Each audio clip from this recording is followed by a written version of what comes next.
Ola, bo día, Noelia, bo día a todo o mundo.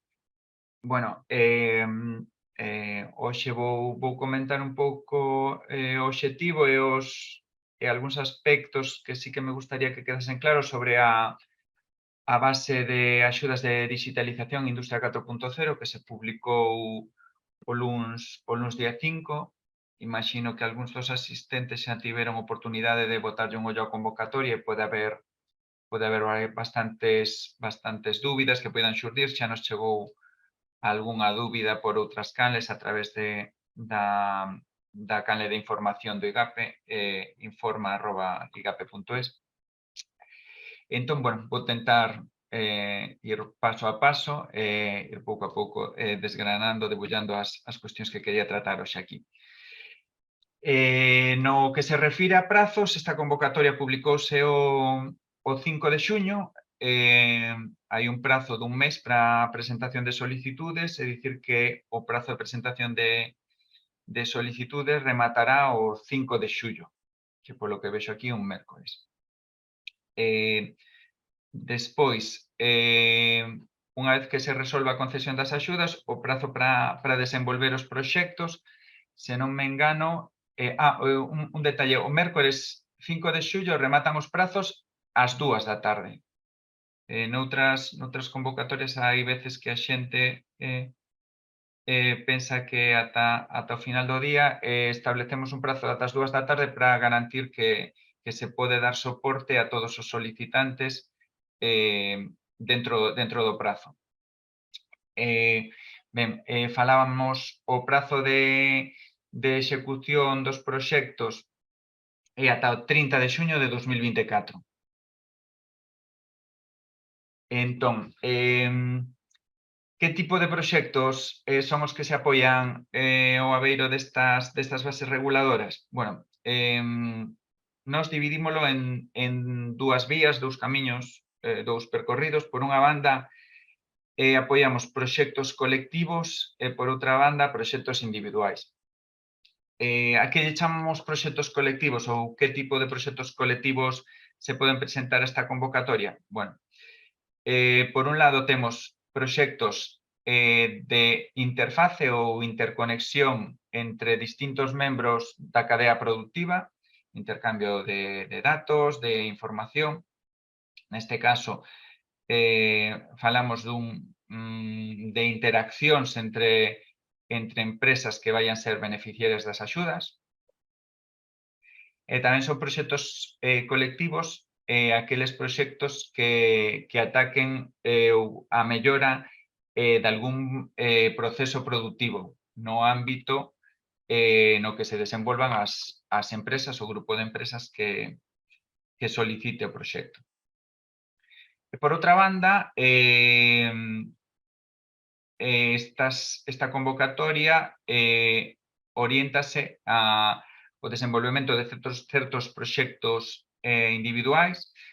Por unha banda, estarían proxectos de interface dunha empresa cos seus clientes ou os seus provedores. Esta liña é un espello da que falábamos arriba nos proxectos colectivos de interface entre distintas empresas. Aquí, estou un pouco desenfocado, a ver, sí. Neste caso, non é necesario, digamos, que os dous puntos da liña de comunicación estean digitalizados. Aquí estamos falando de irradiar, é dicir, a empresa que teña interfaces de comunicación ben cos seus clientes e ben cos seus provedores. Por outra banda, como espellos procesos a digitalización de procesos da que falábamos en proxectos colectivos, está a digitalización de procesos individuais dunha empresa. Aquí, tipicamente, falamos de ERPs, CRMs ou, en xeral, calquera tipo de procesos que se poida digitalizar nas operacións dunha empresa. E hai un terceiro ámbito que é máis polivalente ou máis ecléctico, que se refire a implantación de procesos de digitalización orientados a Big Data, inteligencia artificial, ciberseguridade, tratamento de datos, etc.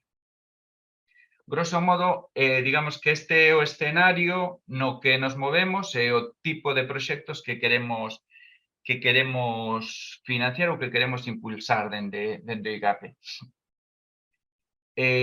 Nese sentido, e para axudar a implantacións de proxectos deste tipo, a nosa axuda vai dirixida a dous tipos de investimentos ou dous tipos de conceptos. Por unha banda están os investimentos materiais e inmateriais, que teñen unha intensidade de axuda entre o 25% para medianas empresas e o 35% para pequenas empresas.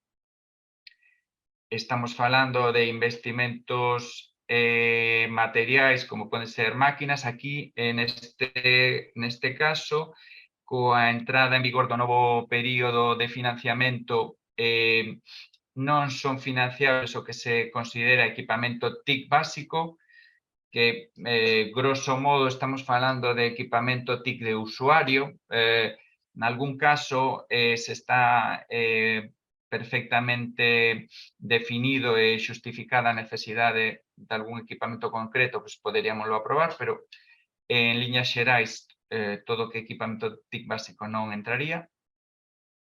Falamos de TIC, investimento material e inmaterial, que sería basicamente implantación de software, pola experiencia que temos de outros anos.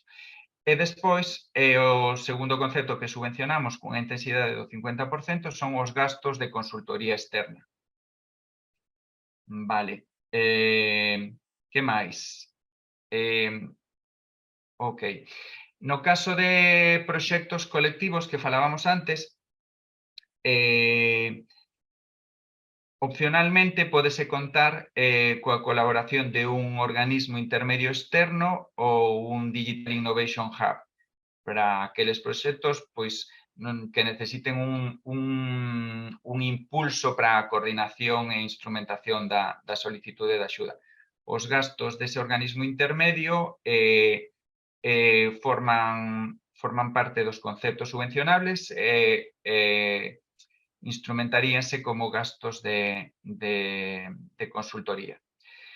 No caso daqueles proxectos que non sendo colectivos si teñen unha especial complexidade e poden necesitar colaboración, sobre todo a hora de conseguir proveedores ou deseñar o desenvolvemento do proxecto, aí queremos apoiarnos nos Digital Innovation Hub, para que poidan facilitar ás empresas o desenvolvemento destes proxectos. Adicionalmente, este tipo de proxectos teñen un plus de puntuación por contar coa colaboración do Digital Innovation Hub. Vale. A grandes rasgos, digamos que a parte conceptual que quería comentar eu creo que está máis ou menos cuberta. Sí que quería incidir nalgúns aspectos máis de tramitación, pero que non por iso son menos importantes. Coa entrada en vigor do novo período presupostario FEDER, do novo marco orzamentario FEDER, e de algunha regulamentación adicional da Lei de Subvencións, pois hai unha serie de cuestións que imos ter que solicitar este ano na que me gustaría incidir especialmente para evitar que se nos caian proxectos por temas formais, que é algo que non nos gusta nada. Non nos gusta que haxa proxectos que son bons proxectos, que son proxectos nos que pode merecer a pena investir cartos para mellorar a competitividade do tecido empresarial galego, é unha pena que se nos caian por aspectos formais. Entón, nese sentido, hai un par de novidades este ano, 2 ou 3, que vou desgranar pouco a pouco. En primeiro lugar, debido a unha modificación da Lei de Subvencións, pídennos que este ano, para aquelas empresas que potencialmente teñan unha subvención superior a 30.000 euros, teñamos que acreditar con carácter previo a considerarlas beneficiarias, o sea, como un requisito para seren beneficiarias das axudas, que se cumpren os prazos a provedores. Esta acreditación faise de dúas maneiras, en función de se a empresa pode presentar conta de perdas e ganancias simplificadas ou non. No caso de que poida presentalo, abondaría cunha declaración responsable. No caso de que non, necesitaríamos un informe de auditor. Toda esta información está, eu creo que bastante, ou explicada con bastante detalle en un anexo da convocatoria, así que non vou incidir moito, pero si lembrarvos que se aplicando as intensidades de axuda que comentábamos un pouco antes, prevedes que a axuda poida superar os 30.000 euros, esta documentación e dela ter que presentar en solicitude. Insisto bastante en que tentedes presentar a documentación de solicitude o máis completa posible, porque só podemos solicitar nunha ocasión emenda de documentación. Entón, se hai documentación que non presentades e na emenda non está correcta, non imos poder pedirvos esa documentación de novo e o proxecto vaise caer. Vale, este tema dos 30.000 euros, vale. Despois, imos vos pedir tamén unha declaración do DNSH, é dicir, de que o proxecto non causa un dano significativo ao medio ambiente. En principio, proxectos que aquí manexamos son proxectos de digitalización e non debería supoñer maior problema esta declaración. En terceiro lugar, a parte que é máis controvertida, é o tema dos 3 presupostos para aqueles conceptos que superen os 15.000 euros, o importe mínimo establecido na Lei de Subvencións para o contrato menor.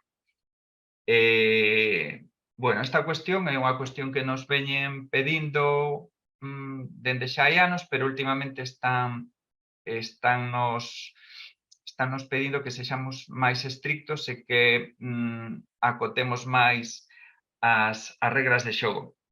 Entón, bueno, sabedes que para todos estes orzamentos necesitamos 3 ofertas. Esta é unha cuestión que nos piden dende Europa. Somos conscientes de que moitas veces estes proxectos xurden doutra maneira, onde xa hai un provedor inicial que ten un coñecemento amplo de como se vai establecer o proxecto, pero en calquera caso necesitamos 3 ofertas reais e comparables de 3 provedores distintos. Entón, unha vez que teñades un esquema do proxecto, tedes que solicitar outras 2 ofertas. Isto aí non hai ningún marxe de discusión. Esas 3 ofertas teñen que ter unhas características que teñen que cumprir. Por non cumprir as 3 ofertas estas características, en convocatorias que xa lanzamos, estánse nos caendo moitos proxectos. E aquí vou insistir outra vez nestas características de pedirvos encarecidamente que antes de presentar a solicitude, por favor, que comprobedes que estas características se cumplen. Entón, todas as ofertas teñen que ter identificado o provedor e o cliente, con datos de nome e NIF. Todas as ofertas teñen que ter unha data de emisión e unha data de validez. E o da data de validez é moi importante e caénsenos moitísimos proxectos porque as ofertas non teñen data de validez. Teñen que ter unha data de validez e esa data non pode estar vencida na data de presentación das solicitudes. As ofertas, tal como veñen definida nas bases reguladoras, non poden ser ofertas de compracencia, é dicir, non poden ser ofertas que teñan o mesmo formato cambiando o encabezado. No caso de ofertas de hardware, interpretamos que se pide un servidor de certo tipo, uns sensores de certo tipo, pois van ter un formato razonablemente parecido. No caso de ofertas de consultoría ou de desenvolvemento de software ou similar, bueno, que vos vou dicir, é un pouco sentido común. Que as ofertas pois, teñen que ser suficientemente distintas para que non se poida inferir que son de compracencia. Deixademe repasar aquí un pouquiño, a ver se que este tema das ofertas é moi complicado porque é unha pena moi grande ter que tirar proxectos que están ben porque non traen toda esta documentación correcta. Entón, estou revisando aquí as bases. Vale, teñen que ser ofertas comparables, é dicir, non podemos aceptar unha oferta por un importe de 20.000 euros e que a segunda oferta sexa de 200.000 e a seguinte de medio millón. Iso non é admisible. Non vinculación, pedimos que os provedores non estean vinculados nin co cliente nin entre sí. Identificación de ofertante destinatario que vos comentaba, data de validez. E outro tema no que temos que ser moi exixentes é que o provedor ten que acreditar capacidade para levar a cabo o proxecto. Que quere dicir isto? Isto quere dicir que unha empresa que ten un IAE de zapatería, a priori, non vai ser elixible para desenvolver ou para presentar unha oferta como desenvolvedora de software. Ou que unha empresa que ten unha facturación de 3.000 euros no ano anterior que presente unha oferta por importe de 200.000. Podería ser unha startup que está medrando moi rápido. Bueno, todo iso terá que ser argumentado adecuadamente mellor na solicitude que no requirimento, porque se na solicitude hai algo que non entendemos ou algo que nos falta, estamos a tempo de pedir unha aclaración. Unha vez que se pide esa aclaración, non hai reaclaración. Vale, un tema máis, indo un pouco máis adiante, unha vez que está concedida a solicitude na hora da execución, outro tema importante que nos causa bastantes dores de cabeza é o tema da contabilidade dos conceptos subvencionados. Este ano, para evitar todos esos problemas, tentamos ser nas bases bastante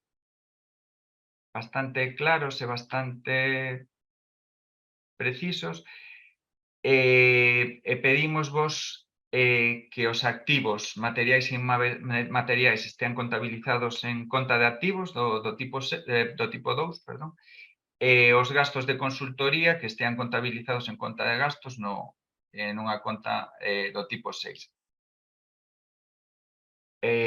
Vale, eu creo que aquí o máis importante está comentado, simplemente un tema que non comentei antes, e creo que merece a pena falar del, que igual que no ano anterior, neste ano dividimos o orzamento disponible en tres tramos para poder comparar proxectos homoxéneos entre sí e así definimos un primeiro tramo para proxectos de menos de 50.000 euros que competirán todos entre sí, proxectos entre 50 e 120.000 euros e proxectos de máis de 120.000 euros. Cada caixón ten o seu orzamento, en cada caixón esgotaremos o orzamento e se en algún caso hai orzamento sobrante tentaremos derivalo para executar a maior parte do orzamento posible. Eu creo que agora sí, agora creo que xa non se me queda nada do que quería comentar. Insisto unha vez máis, por favor,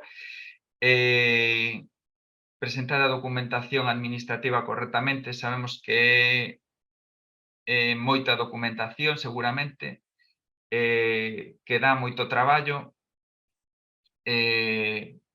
pero é unha pena que proxectos vos que se nos callan por estes temas que son máis formais. Bueno, pola miña banda nada máis, eu creo que igual as dúbidas é mellor esperar ao final, así se vai xurdindo algunha máis ou alguén está revisando as bases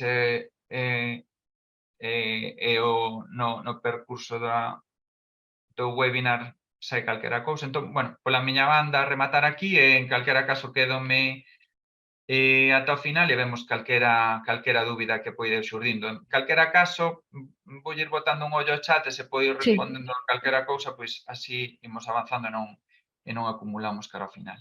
Perfecto, Eladio Otero, subdirector de Competitividade Empresarial, graciñas pola exposición. Imos escoitar efectivamente a experiencia dunha empresa galega que xa recibiu estes apoios e que nos chegaron moitas preguntas a través do chat que imos intentar dar resposta cando remate a xornada e conectamos entón, senón Eladio, contigo novamente cando coñezamos a experiencia de Bodegas Gallegas. Bueno, pois para coñecer como é o resultado que estivo conseguindo esta empresa, en primeiro lugar, queremos saudar ao coordinador do ámbito de operacións do IGAPE Responde, a Adrián Rial. Adrián, moi bons días. Bo día, Noelia. Pois nada, simplemente vou introducir un pouco a Manuel Trigás, que é o director de sistemas do Grupo Bodegas Gallegas, que nos vai contar a súa experiencia, bueno, como eles puderon aproveitar moi ben os diferentes apoios de IGAPE, non só de as ayudas de digitalización, sino en algún outro, para, bueno, definir un plan de transformación digital que afectaba a varias das empresas do grupo, de unha forma ordeada, pois, bueno, e ao largo de varios anos, tamén é certo, pois puderon chegar a creo que un resultado bastante interesante. Entón, sin máis, Manuel, cando queiras. Hola, bons días a todos. Bueno, pois, moitas gracias por invitarme a este webinar. Vou vos facer unha presentación inicial de como é o grupo, vou poñer na pantalla, porque, bueno, para que entendamos a transformación digital, temos que entender un poquitiño como está formado o noso grupo, vale? Entón, vamos a ver. Aquí.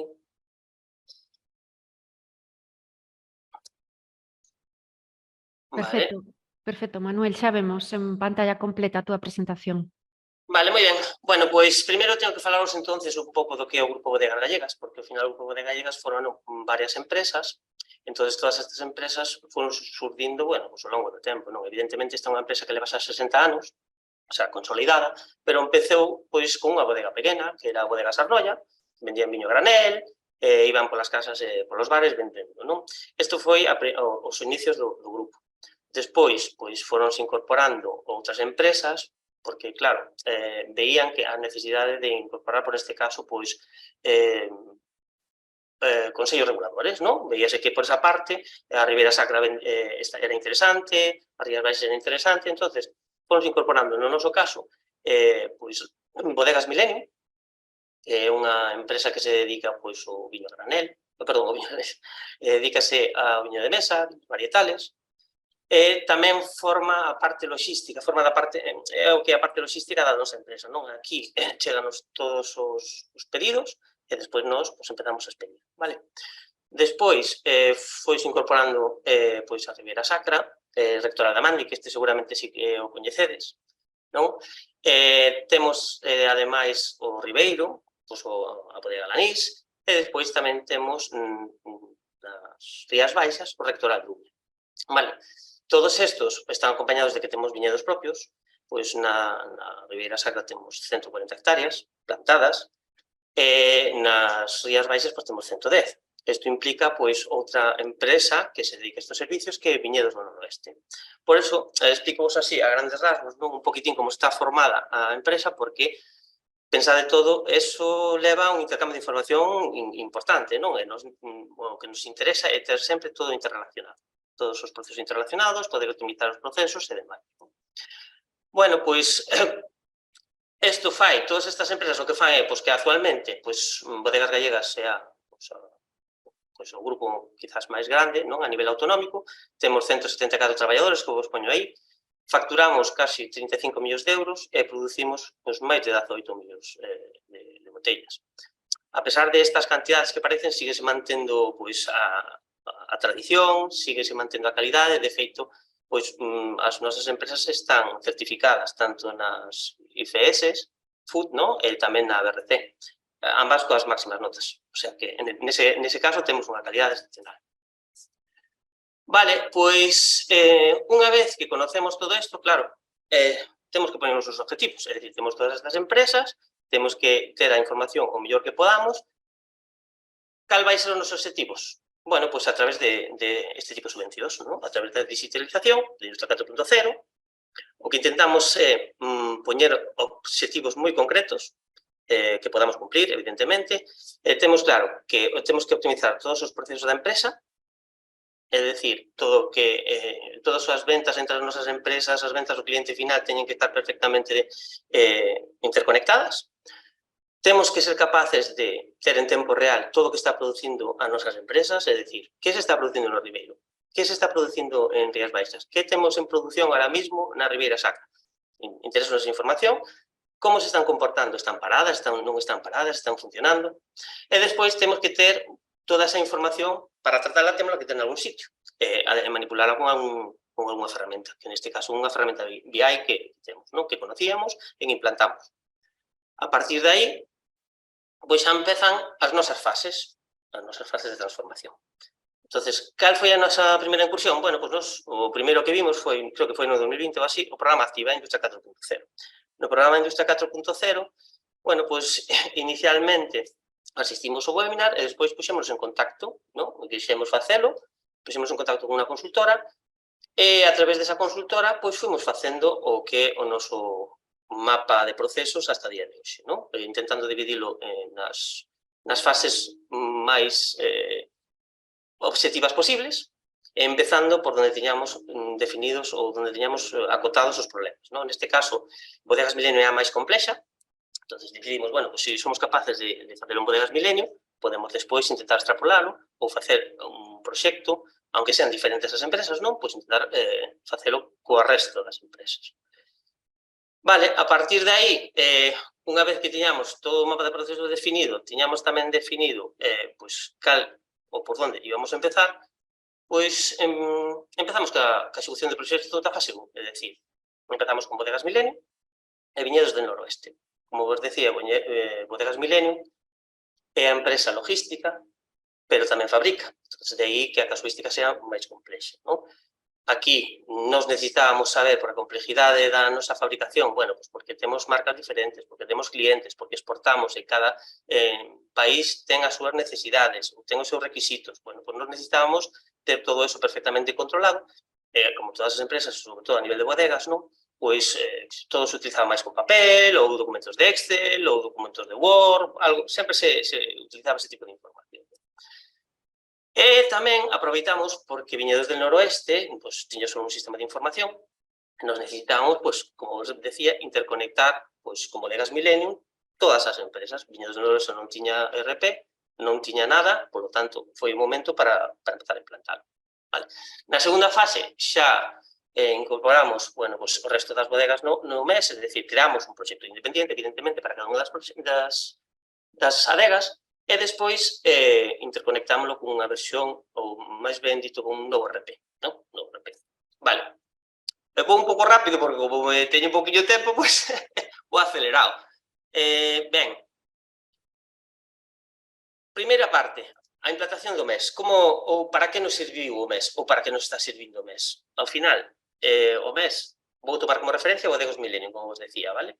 Porque ao final esta é a empresa máis complexa. En Bodegas Millennium, nos tiñamos, bueno, pues como todas as empresas, un ERP, temos un ERP, no que realmente pues, temos todos os pedidos, temos toda a fabricación que fai esta empresa, neste caso, pero claro, nos perdíamos a información do que estaba pasando en planta, porque ao final é información un pouco verbal, do que che di o operario, as paradas non sabemos exactamente por qué poden ser, non temos moi localizados esos falliños, non, que fan que a nosa produción pois, sea un pouco máis lenta. Vale, entonces, inicialmente, o que conseguimos foi, bueno, pues estuvimos buscando varios proveedores, non? O primeiro que se vai, non? Buscar varios proveedores, e sí que nos sorprendeu porque a nivel de adegas, o MES non era algo que tiñan implantado. Sí podíamos encontrarnos a nivel de, pois, champán, por exemplo, ou aceites, pero a nivel de adegas non. Por lo tanto, eu creo que aquí, se non somos os primeiros, somos casi os primeiros que temos un MES na adega, non? Cal é a importancia ao final deste mes? Bueno, pois a importancia é a seguinte. Nos definimos a nosa fabricación no ERP, o ERP interconéctase perfectamente co MES, lanzamos as ordenes, pero, ademais, que aporta? Bueno, pois aporta unha gestión documental, por lo tanto, o papel desaparece. O operario entra no seu terminal e é capaz de ver que ten que producir, cando ten que producir, canto ten que producir, si o material que ten con ele o que realmente ten que usar ou é outro diferente, vale? Pódenos, neste caso, indicarnos pois, calquer incidencia que lle este pasando na propia produción. Se hai unha parada de máquinas, sabemos cal é a máquina que está parada, por que está parada, e despois, canto tempo dura unha produción dun artigo concreto, porque durou máis do que debía. Non podemos facer todo tipo de análise despois a través, pois, como tedes por aquí, unha ferramenta BI. Non? Bien, unha vez, entonces, non só a parte bueno, pues de proporcionarnos información do que está pasando en planta, tamén nos axuda un poquitín os mantenimientos das máquinas. Era unha cousa que tampouco tiñamos contemplado. Entón, aparece a posibilidade de incorporar o GMAO. Con isto, bueno, pues melloramos moito porque agora temos un mantenimento preventivo controlado, podemos facer os mantenimentos correctivos pois de forma casi automática, é dicir, o operario se ten unha avería xa indica que ten unha avería, en que máquina ten esa avería, lánzase un aviso, ou neste caso mantemento, para que poda corrixilo. E, finalmente, bueno, pues, da mesma maneira, todo nos vai caer na ferramenta BI para tomar as decisións en función de, bueno, pues, cantas veces estropeou esta máquina? Bueno, pues, tantas veces, bueno, pues, habrá que pensar si cambiarla, si, bueno, tomar unha decisión, ao fin e ao cabo. Outra das cousas importantes de ter o MES é que nos, en tempo real, estamos vendo o que vos contaba antes, que se está producindo en cada unha das empresas. Neste caso, se estou en Bodegas Millennium, bueno, pois sei que está producindo na liña 1 X artigo, que na liña 2 está parada porque parece ser que o paletizador está estropeado, ou que, vale, sabemos todo ese tipo de funcións.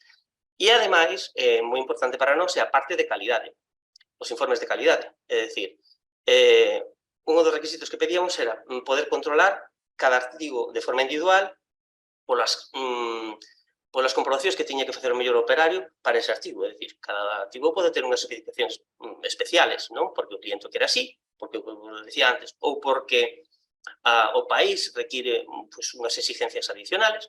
Bien, pois a este operario aparece en pantalla todos os controles, pois avisos horarios, é dicir, cada hora pois o aviso que ten que realizar, aparecenlle pois todos os controles que ten que realizar pois ao finalizar ou empezar un botellado, que basicamente o Excel desaparece. Temos todo aí nun sistema de información que realmente xa se pode tratar e despois valorar. Vale? Isto sería o que realmente temos ahora mismo e que estamos funcionando.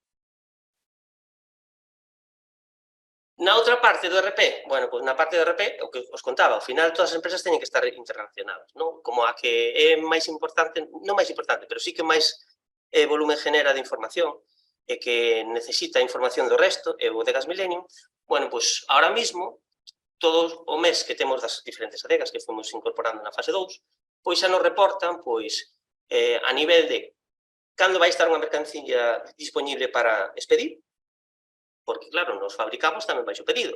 Entón, bueno, pois que necesito de Ribeiro X cantidad, que necesito de Rías Baixas X cantidad. Bueno, pois nos lanzamos os pedidos a esas empresas eles empezan a fabricar, Millennium entérase do que se está fabricando en cada unha das empresas e pode configurar unha expedición con todos esos artigos, porque ao final son expediciones mixtas, poden levar Ribeiro, poden levar Rías Baixas ou non, a veces son todas únicas, non? Pero o que quero chegar é que sí que somos capaces, é dicir, hemos mellorado no aspecto de, bueno, eu sei o que estás producindo, sei cando me vai chegar, sei cando podo expedir. Para mellorar este proceso, sí que aproveitamos tamén unha colaboración externa, evidentemente, porque, bueno, xa que estábamos nun cambio, había que mellorar algún proceso, sobre todo, procesos administrativos, non? Procesos onde se podían cuellos de botella. Bueno, aí sí que pedimos un pouco de colaboración externa para que nos botaran unha mão, creándonos o mapa idóneo, os cambios idóneos para mellorar os nosos procesos. Bueno, esta situación final, é dicir, ahora mismo temos todo integrado, todos se comunican con todos, Bodegas Millennium, como vos decía, é capaz de saber todo o que pasa no resto das adegas e despois tratamos esa información ca nosa ferramenta de aí. Gerencia de dirección é capaz de saber toda esa información. Creo que fun xa a toda marcha para que, si Adrián tiña algo que preguntar ou decir. Sí, no, moi ben. Non dixe nada porque está todo moi ben explicado, a verdade. Nada, yo creo que cumprimos os tempos. Gracias pola explicación. Creo que é un proxecto moi interesante que cobre moitas actividades diferentes de distintas empresas. Creo que unha das maiores dificultades que hai en todos estes proxectos é o poder conectar diferentes sistemas e que todos funcionen de forma integrada. Creo que neste caso, bueno, sendo complexo, pues, se fixo dunha forma bastante interesante. Eso é, nós intentamos eso, sempre, bueno, ter esa interconexión, que non teñamos que duplicar os procesos, que xa sabes que, bueno, os empresas diferentes sí que teñen moitas cosas en común, pero hai outras que non, entón, bueno, fomos insolentando con estas ferramentas e a través, bueno, das subvencións das diferentes fases, fomos facendo o noso mapiña de transformación hasta chegar ao que somos ahora mismo. Moitas gracias, Manuel. Noelia, non sei se... Sí, graciñas. Imos a ver agora cales son as dúbidas que nos están chegando a través do apartado de preguntas e respostas, a ver se recuperamos a Eladio tamén. Sí, creo que a maioría das preguntas son máis da parte das axudas que do proxecto, pero bueno. Sí, polo que estiven vendo por encima, sí que hai máis dúbidas desa convocatoria, efectivamente. O subdirector de competitividade empresarial do IGAPE, Eladio Otero, é quen mellor nos vai poder dar resposta a todas estas cuestións que nos están chegando.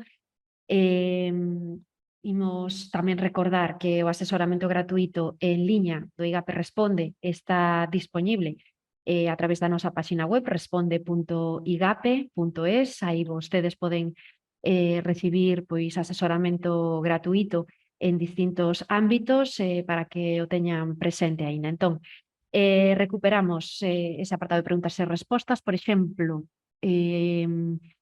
Lidia nos di que na convocatoria do ano pasado desenvolveron unha plataforma de interacción digital entre empresas e que agora queren engadirlle máis funcionalidades, en concreto un módulo novo de mantemento. Poden pedilo con esta axuda ou teñen que facer un desenvolvemento fora da plataforma? Vale, vamos a ver, en principio o regulamento polo que se rexe esta axuda o que pide é que haxa efecto incentivador, é dicir, que os traballos non estean iniciados con anterioridade nin que haxa un compromiso previo de realizalos. Se este módulo, estamos falando dun módulo novo distinto do que xa hai implantado e non existe un compromiso previo co proveedor, en principio non hai ningún obstáculo. Iso sí, volvo a insistir no tema dos 3 proveedores. Se un módulo dun software, poñamos, a ver, podería dicir SAP, ¿no? Pero hai no mercado distintas solucións que son propietarias dunha empresa en concreto. para xustificar o tema dos 3 proveedores, debería pedir ofertas de 3 desenvolvementos que realicen ese mesmo fin, inda que sexan standalone, inda que non sexan,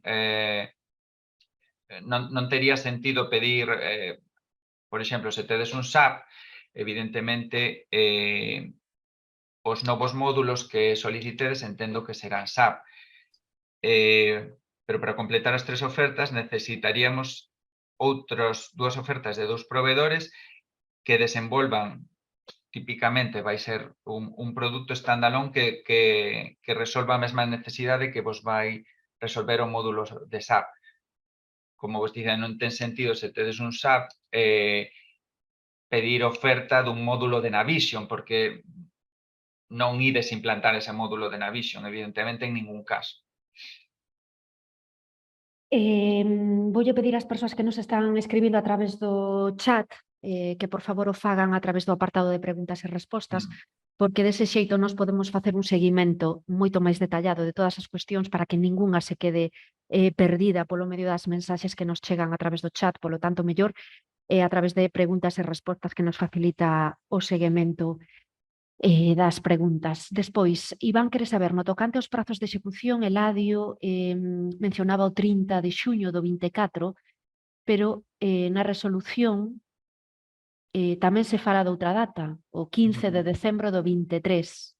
Sí, iso refírese para todos os proxectos que rematen antes do 15 de decembro do 23, poden presentar xustificación nesa data. Moi ben, pois pódense considerar beneficiarios destas axudas empresas de nova creación que xa estén constituídas pero aínda non estean dados de alta na actividade. Vamos a ver, nas bases falamos de empresas que teñan actividade económica. Entón, se a empresa non está facturando e non ten actividade económica, non podería ser beneficiaria. As sociedades civís estarían dentro dos beneficiarios? Vamos a ver, típicamente unha sociedade civil non ten personalidade xurídica propia. Entón, se non ten personalidade xurídica propia, non podería ser beneficiario. Tería que solicitar algún dos autónomos que forma parte da sociedade civil, pero a sociedade civil en sí non.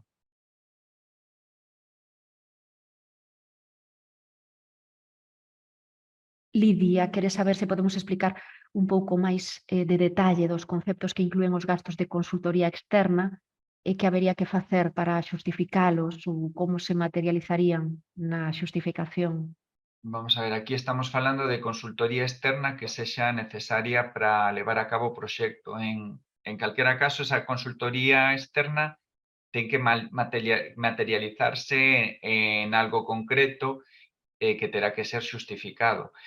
Por exemplo, vamos poñer un exemplo, pois imaginemos que a empresa, pois, non sei, ten que deseñar un proceso para medir a concentración dun certo compoñente nun fluido.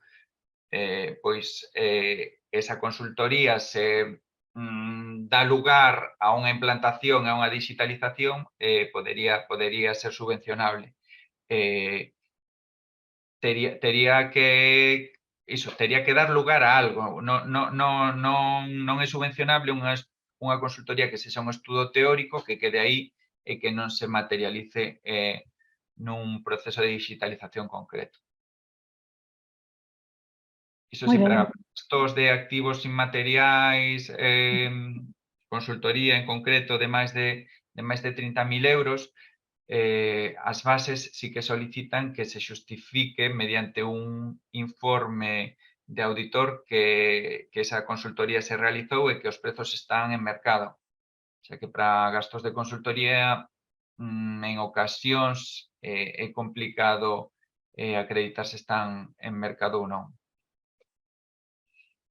Moi ben, seguimos repasando. Carlos nos pregunta, os DIH poden participar nos proxectos individuais?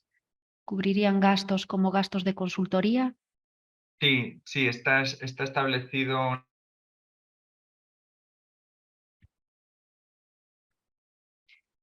Quedou aí parada a imaxe de Eladio, non sei se ten algún problema puntual de conexión a internet, a ver se podemos recuperar esta comunicación en boas condicións. Eladio, non sei se nos escoitas.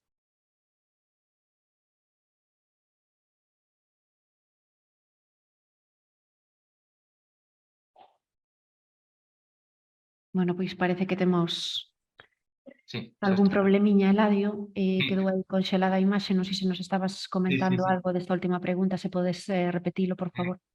Sí, estaba comentando que para os proxectos tanto colectivos como do tipo un B1 e un B2, que estes, no caso de un B1 e un B2, estamos falando de desenvolvemento de interfaces e sistemas de inteligencia artificial.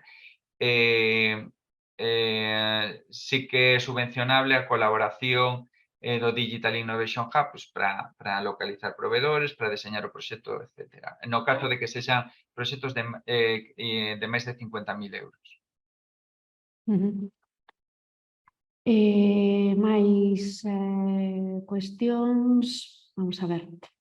As empresas que se presenten con proxectos colectivos únicamente poden seleccionar entre estas dúas opcións ou, polo contrario, poden tamén seleccionar as opcións dos proxectos individuais. Esas opcións serían, propoñen utilizar e implantar un determinado sistema nas súas interaccións digitais e o segundo, propoñen a implantación dun sistema de digitalización de algún proceso ou de xestión integral. Vamos a ver, os proxectos colectivos que se queiran presentar, en principio, deberían presentarse como proxectos colectivos que, en principio, son digamos, espello destes dous tipos de proxectos individuais. Se na análise da documentación se detectase que non cumpren as características para ser considerado un proxecto colectivo, reclasificaríanse como proxectos individuais. No caso dos proxectos individuais, sí que se exixe un investimento mínimo de 12.000 euros. No caso de proxectos colectivos, estamos falando dun investimento mínimo de 10.000 euros por cada membro da agrupación. Moi ben, seguimos repasando unha dúbida. En definitiva, dinos, se o prazo de execución elixe o solicitante ou o marca a resolución de concesión. Sí, en principio viría dado polo que indique o solicitante. Moi ben, Iván, queres saber no que respecta ao cumprimento da normativa en materia de prazos e provedores, como se xustificaría unha empresa de nova creación? Vamos a ver. Dice, engade que se tería que facelo a través das contas de autónomo anterior ou co certificado de sustitución. No, a ver, en principio, unha empresa de nova creación que veña dunha transformación de autónomo en SL, entendemos que vai ser unha persoa xurídica distinta. Entón, tería que presentar esa documentación como a nova persoa xurídica. Outra persoa nos pregunta, di que teñen un investimento de 46.000 euros aproximadamente, están dubidando se pedir máis cousas, en cuxo caso o investimento sería de 40.000 máis. A dúbida é, se pedimos todo o investimento, 86.000, e concédese toda, ten que obrigatoriamente facer todo o investimento ou pódese facer só a de 46.000 e non facer o investimento dos surtidores? Vamos a ver, a execución do proxecto que se solicite ten que coincidir, é dicir, a execución do proxecto ten que coincidir co proxecto que se solicite. Se Se un proxecto distinto tería probablemente unha avaliación distinta e habería que rebaremalo. En ese caso podería caer por debaixo do baremo mínimo de solicitude e ser un cumprimento total. Con carácter xeral, o espírito da convocatoria é que se execute o que se solicitou. É certo que pode haber modificacións, pero, bueno, polo que comenta aí, a modificación é bastante significativa. Máis cousas. O anexo de cumprimento coa morosidade que está na plataforma non especifica cando hai que cumprilo. É durante o pasado exercizo ou no momento da solicitude? Vamos a ver. Esa pregunta case vos pediría que agardásemos, botolle un ollo, a min soame que vai ser no exercicio anterior en xustificación, en función do que se xustifique, do anterior.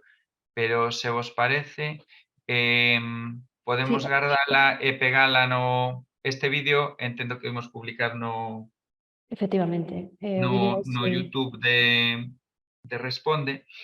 Entón podemos poñela na parte de comentarios e así damos unha resposta certa.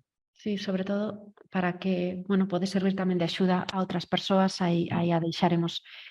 As 3 ofertas deben presentarse se supera os 15.000 euros ou dá igual o importe? Aí estamos falando de 15.000 por proveedor, é dicir, se un proveedor ten 3 facturas de 3 conceptos distintos e as sumadas 3 supera os 15.000 euros, tamén necesitaríamos 3 facturas para todos os conceptos. Se un proveedor factura 10.000 euros, en principio non necesitamos as 3 facturas, chegaríanos co presuposto inicial. Vamos a ver. Como se xustifica no anexo 1 que tan só existe unha empresa no mercado que oferte o servizo ou que será a propia empresa quen desenvolva o servizo polo que se solicita a axuda? Se tan só pon marcar ou non a opción das 3 ofertas. A ver, se estou interpretando ben a pregunta, no formulario de solicitude hai un apartado de documentación adicional. Entón, aí pódese anexar calquera documentación que non teña un apartado concreto no resto da parte do formulario. En calquera caso, a unicidade da empresa que presta o servizo, é dicir, que só hai unha única empresa que presta un servizo determinado, non soe ser fácil de xustificar. Non soe, a Europa non lle gusta moito.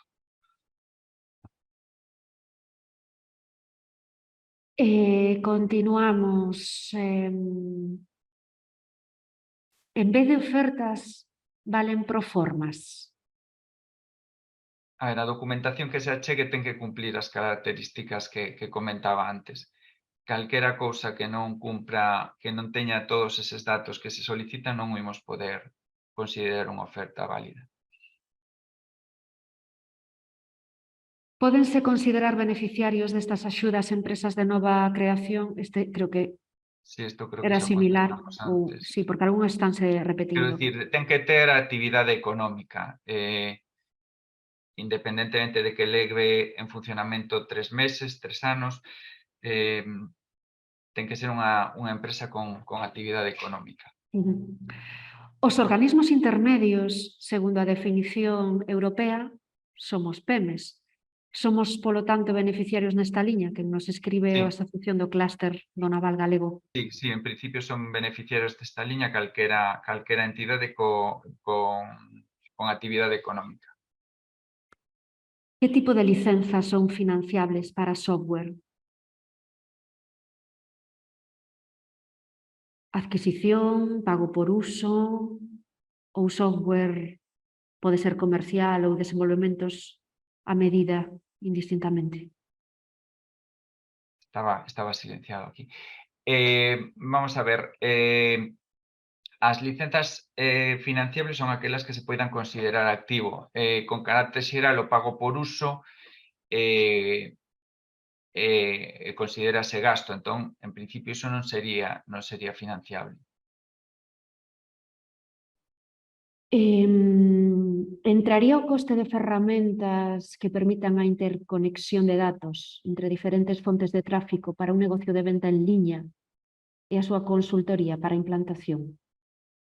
Espera un segundo. Perdíme un pouco. Non sei por onde vas exactamente, pero a resposta sería igual que a anterior. Se son ferramentas que son un activo, a priori habería que velo. Claro, é moi difícil dar unha resposta sen saber o alcance destas ferramentas, pero a priori, se é un activo, podería ser un concepto subvencionable. Se é un gasto, en principio, non.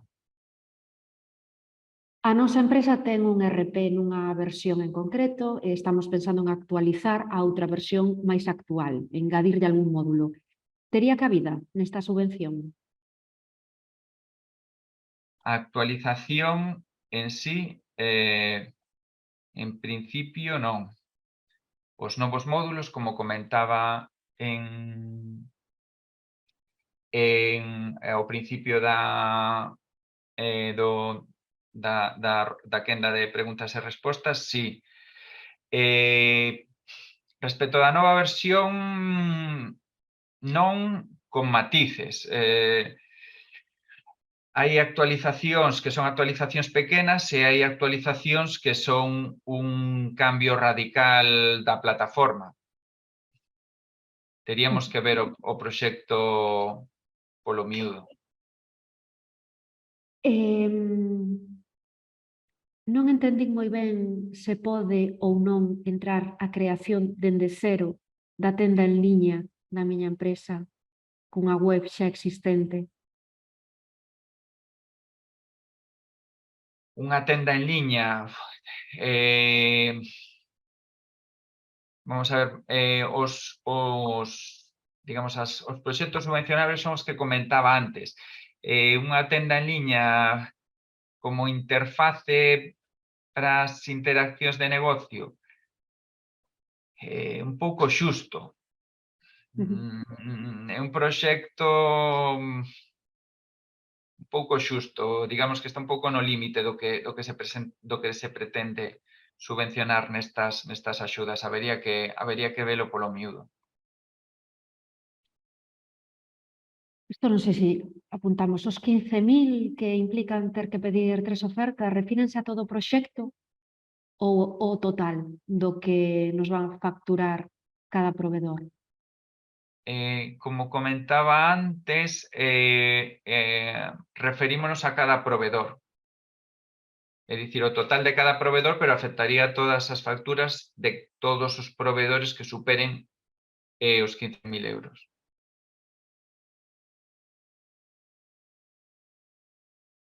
As empresas con CENAE de pesca quedarían fora das axudas ou tendo CENAE de transformación poderían solicitalo? En principio, o regulamento que ampara estas axudas é bastante estricto e na parte de pesca a exclusión é bastante radical.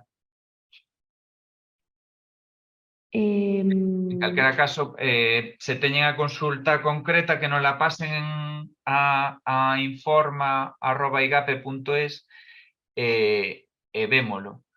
Pero xa vos adianto que é complicado vendo como está redactado o regulamento.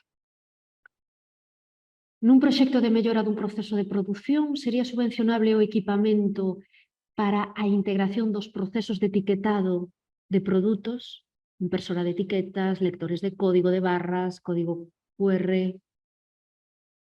Como falábamos antes, terían que xustificar moi ben a necesidade do equipamento, dos periféricos, e teríamos que analizalo no conxunto do proxecto. Moi ben, seguimos aínda con moitísimas preguntas. No anexo de cumplimento coa morosidade, esta tamén a comentamos antes. Bueno, é a que temos que comentar, quedou aquí pendente porque aquí temos que comentar na canle de YouTube do... Sí, vai ser en varios momentos, porque ten que cumprir os prazos de pagamento a proveedores tanto en solicitude como en xustificación, pero prefiro respondela un pouco máis redactada para que quede claro, para que non dea lugar a confusión. No que se refire aos criterios, a que se refire o criterio terceiro? Nivel de interacción de procesos entre empresas. Refírese tan só entre empresas beneficiarias ou tamén entre a beneficiaria e os seus clientes? Sí, aquí estamos falando entre as empresas beneficiarias dos proxectos colectivos. Poderían clarificarme a aparente contradicción entre o artigo 5.6, en que se di que os bens deben ser adquiridos en propiedade, co que se menciona no 19.5 sobre non manter os investimentos ou arrendamentos? Sí, no 19.5 os arrendamentos nesta convocatoria non é aplicable porque os bens teñen que ser adquiridos en propiedade. Isto, basicamente, que na redacción debe ser citado literalmente o textual de onde ven o requisito legal. Licenzas de pago por uso, se paga 1 ou 2 anos todo xunto dentro do período subvencionable, sería subvencionable todo ou só ata o 30 de xuño do 24? A ver, o que comentaba anteriormente, en xeral pago por uso vai ser un gasto e en xeral non vai ser subvencionable. Vamos que aquí algunhas se repiten. Vamos a ver. A formación dos traballadores da empresa beneficiaria para unha correcta utilización do desenvolvemento e implantar no proxecto sería unha partida subvencionable? Non, en ningún caso. As entidades non lucrativas poden ser beneficiarias? Se teñen actividade económica, sí.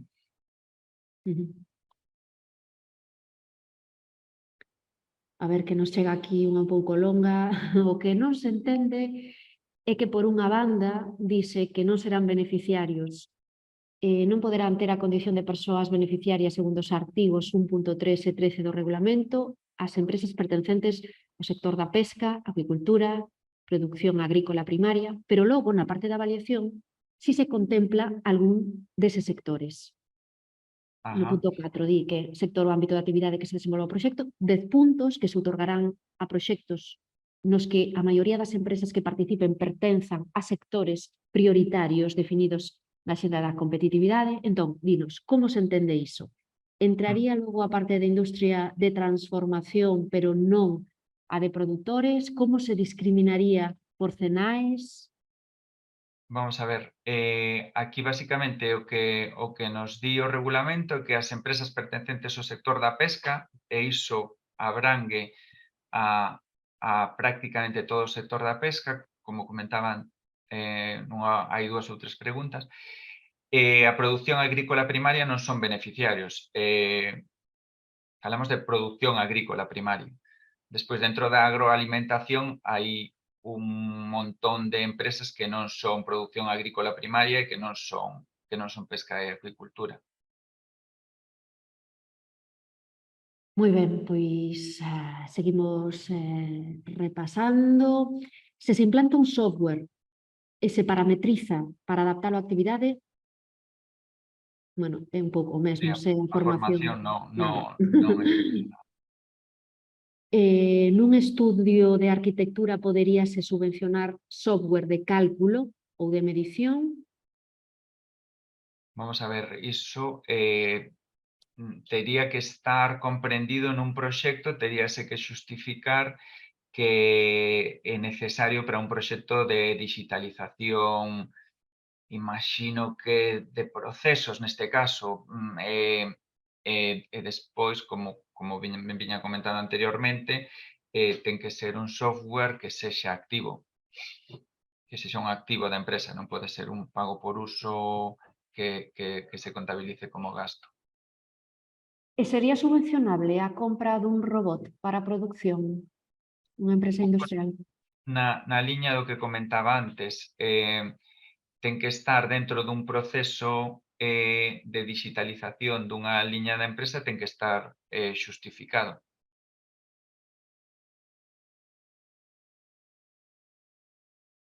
Diferenza que deben ter as ofertas comparables para que non se consideren non complacencia cando, por exemplo, se solicita oferta para un mismo software. Por norma xeral, solicítase o mesmo a 3 provedores que adoitan poñer conceptos casi iguais.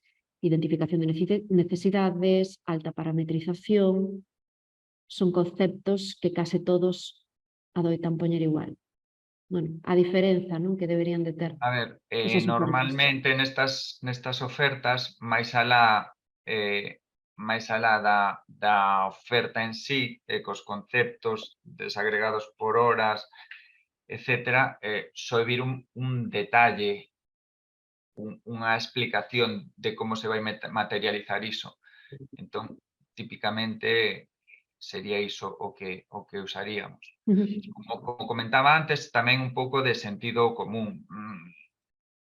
Hai cuestións que é bastante evidente pois, que eso está a cabalo rei. Outras, está claro que a hora de desenvolvelo pois hai que engadir un poquito máis de información. Moi ben, pois tamén quere saber Iván, se lle podemos clarificar a redacción do artigo 17.5c, no que se fai mención á memoria técnica de finalización do proxecto, segundo artículo 1.3, no cal parece que non se di nada sobre as memorias técnicas.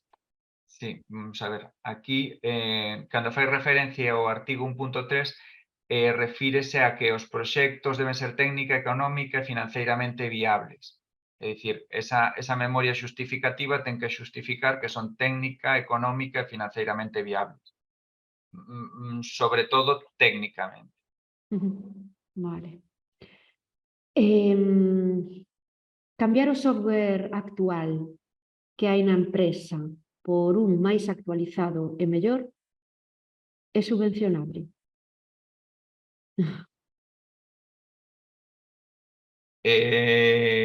Se ese software máis actualizado e mellor é un software completamente distinto, sempre que non sexa pago por uso, poida ser considerable un activo e contribúa á digitalización de algún dos procesos da empresa, en principio pode ser. Vamos a ver, en 2 proxectos de implantación de ERP con software libre que nos concederon na anterior convocatoria, un deles subvencionado co 50% e outro co 35%. Eran prácticamente iguais, co mesmo software e módulos, e só se indicaron horas de instalación e parametrización como horas de traballo de consultoría externa. A que se debe esa diferente valoración?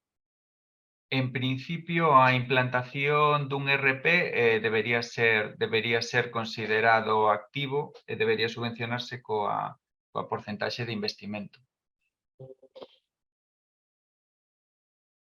Outra cousa é que poida haber un traballo previo de consultoría previa, pero todo o que sexa implantación e parametrización, en principio sería activo, tendo en conta os parámetros que nos están pedindo actualmente. Eu creo que algo semellante a isto que nos pregunta Susi, que xa fomos respondendo. Temos un ERP, necesitaríamos personalizalo ao negocio. Entraría nas axudas? Un pouco na liña do que falábamos, se a implantación dun novo módulo, sí, personalización, non sei exactamente por onde vai a pregunta. En principio, implantación dun novo módulo, sí. Como dicía, os proxectos que se presenten pois teñen que ter o efecto incentivador. Bueno, Eladio, se che parece logo entón facilitamos ese correo electrónico de informa@igape.es, non? Por se houvese Sí, algunha se dúbida máis. alguén ten algunha dúbida máis a través dese correo electrónico chegannos a nos e ímola respondendo. Tamén porque a través dese correo, pois, o responder unha dúbida, pois xa, digamos, entra na base de coñecemento nosa e dúbidas similares xa se responden igual.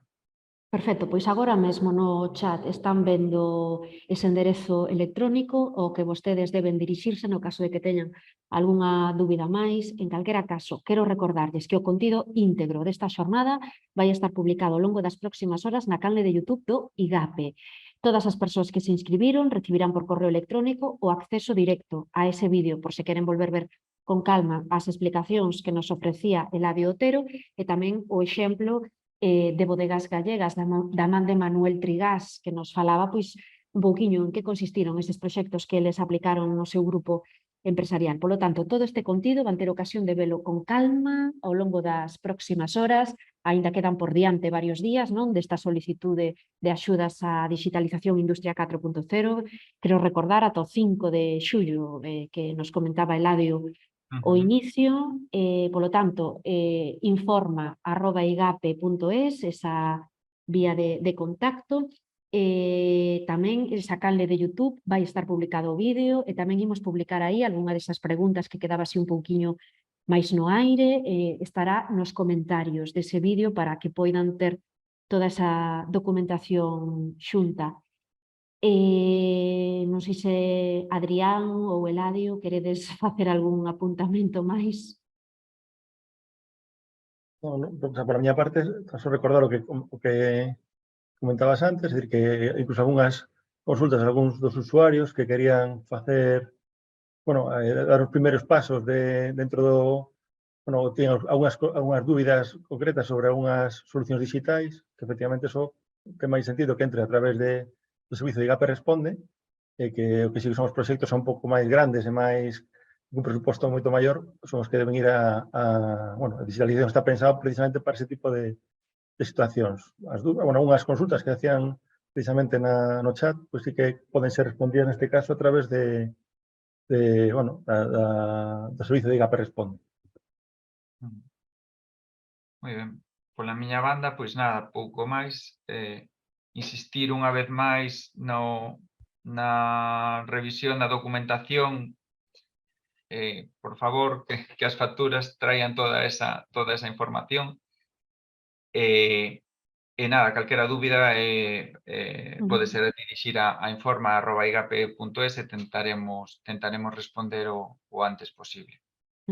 Pois ese apuntamento que nos facía Adrián de proxectos máis pequeniños que necesiten asesoramento personalizado e apoio, poden pedilo a través dese outro enlace que agora mesmo están vendo no chat e que lles dirixe ao formulario do IGAPE Responde, que ofrece asesoramento gratuito en liña ata en 7 ámbitos diferentes, un deles precisamente relacionado coa digitalización, que é o ámbito de operacións. Manuel Trigás, de Bodegas Gallegas, moitas grazas polo teu tempo e por explicarnos en que consistiu ese apoio do IGAPE. Moitas gracias a vos. Bueno, grazas tamén a todas as persoas que permanecen conectadas, grazas polo interese. Recordarlles que recibirán nos seus correos electrónicos a presentación e tamén o acceso directo a ese vídeo. Recorden, informa@igape.es se teñen algunha dúbida e o prazo para solicitar estas axudas está aberto ata o vindeiro 5 de xullo. Sen máis, moitas grazas e moi bons días a todos e a todas. Saúdo. Hasta logo.